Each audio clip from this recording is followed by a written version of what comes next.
జమ్మికుంట పట్టణంలోని విశ్వేశ్వర స్వామి దేవాలయంలో శివపార్వతుల కళ్యాణ మహోత్సవం అంగరంగ వైభవంగా జరిగింది. అన్నపూర్ణ సమేత శ్రీ విశ్వేశ్వర స్వామి దేవాలయం జమ్మికుంటలో 87వ వార్షికోత్సవ బ్రహ్మోత్సవాల్లో భాగంగా ఆదివారం రోజున శివపార్వతుల కళ్యాణం వేద పండితులు, ఆలయ ప్రధాన అర్చకులు మందలిముల వేణుగోపాల్ శర్మ ఆధ్వర్యంలో ఆలయ ట్రస్టీలైన కొండూరు వారి కుటుంబ సభ్యులచే అంగరంగ వైభవంగా కళ్యాణ మహోత్సవం కన్నుల పండుగ జరిగింది. అనంతరం ఆలయ అర్చకులచే భక్తులకు తీర్థప్రసాద వితరణ జరిగింది. అనంతరం అన్నపూర్ణ సేవా సమితి వారి భక్తుల ఆధ్వర్యంలో భక్తుల సహాయ సహకారాలతో మహాన్నదాన కార్యక్రమం నిర్వహించారు.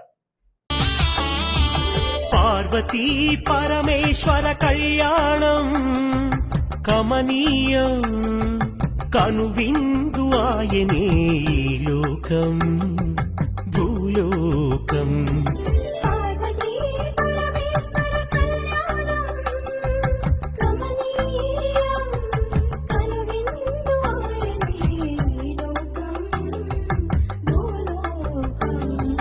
పిల్లలార పెద్దలార ముక్కోటి దేవతలార చూడగా